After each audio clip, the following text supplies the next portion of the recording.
Hello, my dear ones, and may God bless all of us wherever we are in this big, beautiful world that God created for us.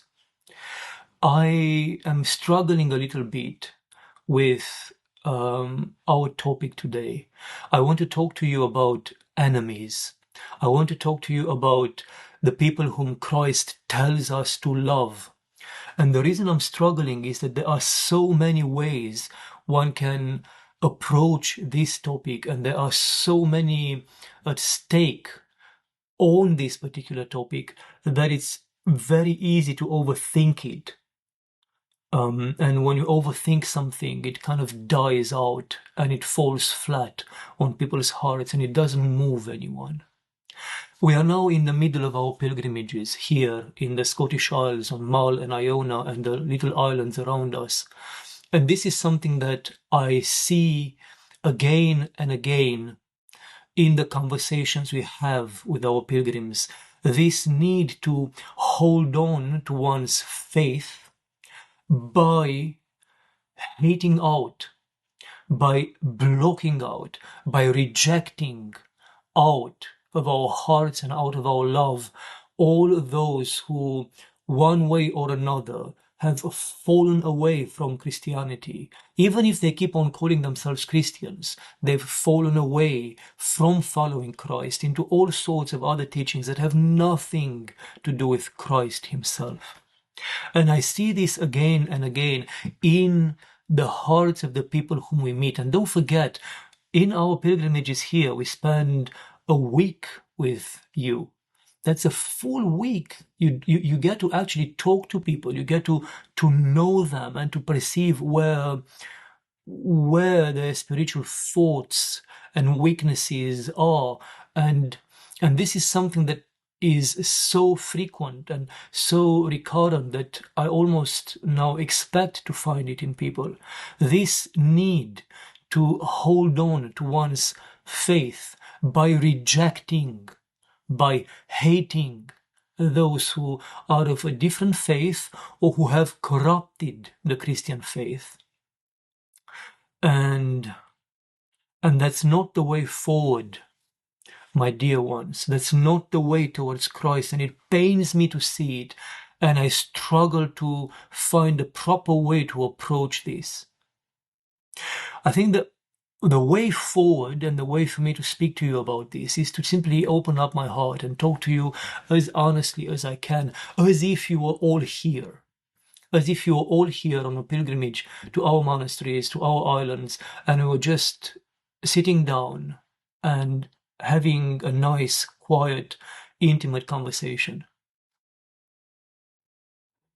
When Christ speaks to us about loving our enemies, he speaks half divine language and half human language. The humanity of this is that he accepts the fact that we are going to have enemies. He accepts the fact that we are going to be failing in our love to the degree where we are going to look around the world and perceive our brothers and our sisters, some of them at least, as our enemies. That's not what God sees when he looks into the world. There are no enemies. God can have no enemy because God is the only one who truly is. He is the creator of everything and everyone. He's the sustainer into being, the sustainer of life for everything and everyone. And there is no equal relationship for him to be possible for us to say that God has an enemy. Even when you oppose, if you can oppose God to the devil, that is ridiculous because you're opposing the Creator with part of his creation. There's absolutely no equality in terms of being between God and anything or anyone else. God is love, and that love is the only being that is in the pure act of existence, a pure act of being. And in that sense, God has no enemies because nothing is of equal strength, equal power, equal being with him. And because love love as a being, as an essence, cannot hate, cannot have enemies. So God, Christ, speaks to us according to our level when he refers to our enemies, because he knew already that despite everything he has taught us, we are still going to fail and perceive some of our brothers and some of our sisters as our enemies. And then he gives us the healing, he gives us the medication for healing this wound, this self-inflicted wound in the body of humanity, and that is love. We need to love our enemies, and in doing that, we are going to heal the wound that has allowed us, in the first instance, to have any enemies. The reality, my dear and beloved brothers and sisters, the reality is that we can have no enemies, and we should have no enemies. Except maybe, and this is a pedagogical exception, except maybe the devil. Although the great saints were praying even for the devil, but that is so beyond our level that we should waste no time even contemplating that. Only once one reaches the point when there is absolutely nothing but love, self-sacrificial love for one's brothers and sisters, only then can one maybe venture out to start praying for the only enemy, the devil himself. The reality, my beloved ones, is that being in hell is eternal suffering for anyone, and no one wants to be there. If anyone falls, they fall because they've been deluded into thinking that their falling is either non-existence or meaningless, or in the worst cases, it's actually a virtue. This is how you end up nowadays with teachings, even from various Christian groups, teachings that living in sin can be a virtue, and that accepting and embracing that sin as a virtue is in fact a virtue itself. This is the delusion into thinking that sinfulness can be a virtue. The delusion in thinking that sinfulness simply doesn't matter belongs to a lot of Christians as well. Those who think that once you confess Christ, once you say Christ is the Lord, Christ is God and the Savior, that's it. That covers everything you have ever done, you are doing, or will ever do. When we have so many examples, from Judah to nowadays to the devil himself. The fact that we recognize Christ as God means nothing. Even the devil recognizes Christ as God. Even the devil knows that Jesus is the Son of God, the only begotten, equal with the Father and the Son, one of the Holy Trinity, God himself. And how does that save the devil? That's the second delusion, telling us that sinfulness doesn't matter. And the third delusion is that sinfulness doesn't exist. And this, of course, is the reality of anybody who lives in an atheist world where there is no God and no responsibility really towards the world, towards oneself even. No one is evil by choice. Everyone commits evil, commits sin because of one form or another of delusion, of being tricked into it by the evil one. And everyone would suffer the same should any of us end up in hell. And this is where God's commandment of loving one's enemies comes into play. To be able to look at the world, pay attention to this, my beloved ones, to be able to look at the world, at your brothers and your sisters, and to perceive on the one hand the beauty of their being, to perceive in them the potential that God's image in them has given them, To be able to look at your brother and your sister and to see the seed of Christ himself, his image in them, while at the same time discerning how far, how deep they've been pushed, they've fallen, they've been deluded by the evil one. This is the way forward, and not letting go of either one of those two. By looking at your brother and your sister and seeing constantly, forcing yourself, because one has to force oneself to do this. This is a divine action. This is virtue. It doesn't come natural to us fallen and sinful beings.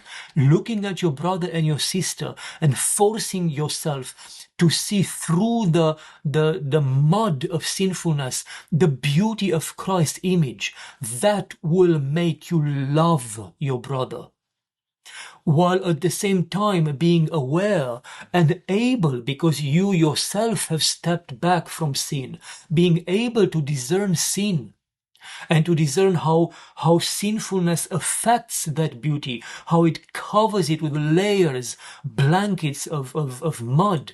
That will create pain in your heart, but the right kind of pain, and even the right kind of hatred, which is directed at the devil, not your brother or your sister. The right kind of pain when you see the suffering and the loss, the covering of your brother's beauty, that right kind of pain will only increase your love. And as you grow into your love through your pain, you will increasingly perceive the depth and the beauty of their divine image.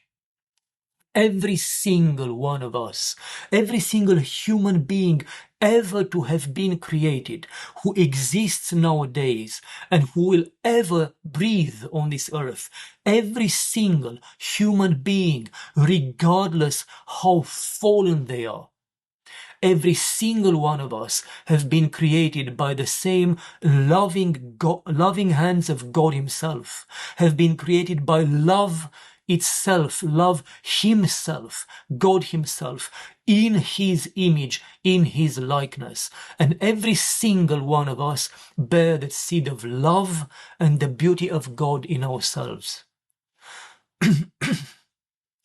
And the way to salvation is not to disregard that seed of love in our brothers and our sisters, because to do that, to end up hating our brothers and our sisters because of their sinfulness, which we do perceive, because we are not idiots and we know the commandments of Christ, and we have the centuries, by now the millennia of experience of the church. We know a sin when we see a sin. But to end up rejecting your brother or your sister and hating them because of their sinfulness simply means that you end up hating their potential, their seed of divinity in them. You end up hating God himself. And don't tell me that to hate and to judge are different things. Because, and again, my brother, pay attention to this. You cannot hate without judging. It is only when you take your eyes off the divine image in your brother and you end up assessing, which is a nicer word for judging, your brother or your sister according to other criteria, according to morality or to human legislation or to other things that have to do with class and status and wealth and all sorts of other rubbish that all ends up back into the nothingness that they are. Only when you lose sight, you lose focus of your brother and your sister as being created into the image and likeness of God, only when you take your eye off the seed of divinity in them and you focus on something else, another aspect of their mortal being, of their temporal faces, only when you lose sight of the depth of their being and you end up judging them on the surface in a very superficial way, only then can you hate. Because otherwise, if you're constantly focused on the image of God in them, you couldn't hate them, because you can't hate God himself. Only the devil hates God. Only the devil hates God. It's only when we judge according to a superficial mask, to the superficial aspects of our brother's beings, only when we judge him according to those, that we end up hating him.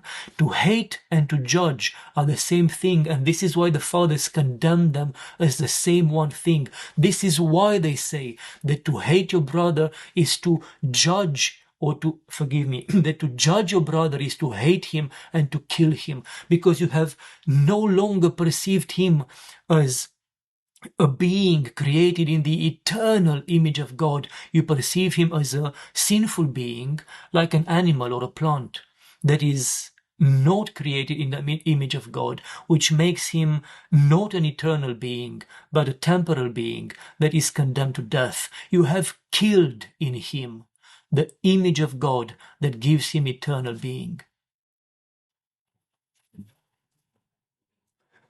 Oh, my brothers and my sisters, the only way to salvation is the way of Christ.